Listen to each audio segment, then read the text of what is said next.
Si tu as déjà entendu parler du business de travel planner et que tu te demandes en combien de temps tu peux vraiment avoir tes premiers clients, cette vidéo est faite pour toi. Peut-être que tu envisages sérieusement d'en faire ton activité, tu as envie de comprendre concrètement comment ça se passe au démarrage et tu as besoin de voir exactement ce qu'il faut faire et dans quel ordre. Je vais te montrer comment en seulement quelques semaines tu peux déjà avoir tes premiers clients avec la méthode exacte que j'applique avec toutes les personnes que j'accompagne. Moi c'est Julia, je suis travel planner spécialisée sur la Thaïlande et c'est ce business qui m'a permis de quitter mon CDI, de quitter la France et de m'installer ici à Bangkok. Aujourd'hui, je travaille depuis mon ordinateur, depuis où je veux, pour des clients qui sont partout en France. C'est parti. Alors, combien de temps avant ton premier client? La réponse que je donne à toutes les personnes que j'accompagne, c'est en moins de 4 semaines. Je vais t'expliquer pourquoi c'est réaliste et surtout ce que tu dois faire pendant ces 4 semaines pour que ça arrive vraiment. Le travel planning, c'est un business qui ne demande pas des mois de préparation avant de pouvoir se lancer. Je vais t'expliquer les 4 étapes en 4 semaines, même à côté de ton job, pour te lancer et avoir tes premiers clients. Après, pour être honnête, quand je dis 4 semaines, ça veut pas dire que tu vas gagner 5000 € dès le premier mois. Tout ne sera pas parfait,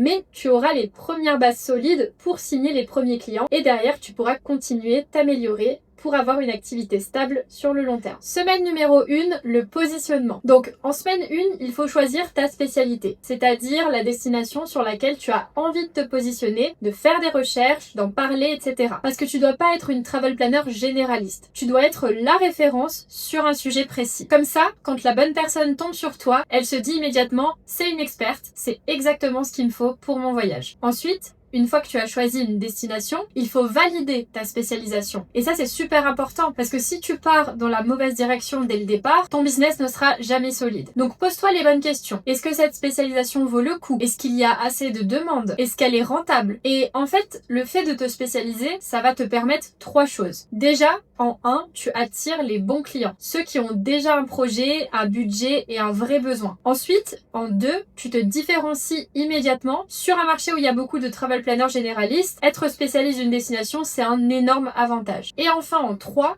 tu peux fixer des prix plus élevés. Parce que tu es perçu comme une experte, donc quelqu'un de plus premium, simplement parce que tu es spécialisé. Moi, par exemple, je me suis spécialisée sur la Thaïlande parce que j'y habite, que c'est la destination que je connais le mieux, que j'aime le plus, et surtout, celle sur laquelle je peux apporter le plus de valeur à mes clients. En semaine 2, là, on va construire ton identité. Et il y a quelque chose de très important que tu dois comprendre. Tes futurs clients ne tapent pas travel planner sur Google. Ils se réveillent pas le matin en se disant, aujourd'hui, je vais trouver une travel planner. Ça n'arrive quasiment jamais, parce que le business il est encore trop peu connu. Par contre, ils cherchent à résoudre un problème, comme par exemple, je veux organiser mon voyage de noces en Thaïlande, mais je ne sais pas par où commencer, ou je veux partir au Japon, mais c'est trop complexe à organiser, ou alors je veux un voyage vraiment unique pour mes 40 ans, pas un truc classique. Et c'est exactement là que tu interviens. Ton rôle, c'est d'être au bon endroit, au bon moment, avec le bon message. Et pour ça, en semaine 2, tu vas créer ta présence en ligne, ta vraie carte de visite. Concrètement, tu vas faire un compte Insta, un site internet sain, une identité visuelle et un positionnement clair. Quand quelqu'un tombe sur toi, il doit comprendre en quelques secondes qui tu es, ce que tu fais et pourquoi il devrait te faire confiance. Et ça doit inspirer confiance dès le premier regard. Donc fais quelque chose de propre, de professionnel, sans faute d'orthographe et surtout, tout doit être cohérent. Ta spécialisation, les messages, tes visuels, les personnes que tu veux attirer, moi c'est exactement ce que je valide avec mes élèves. Leur spécialisation, leur offre, leur identité,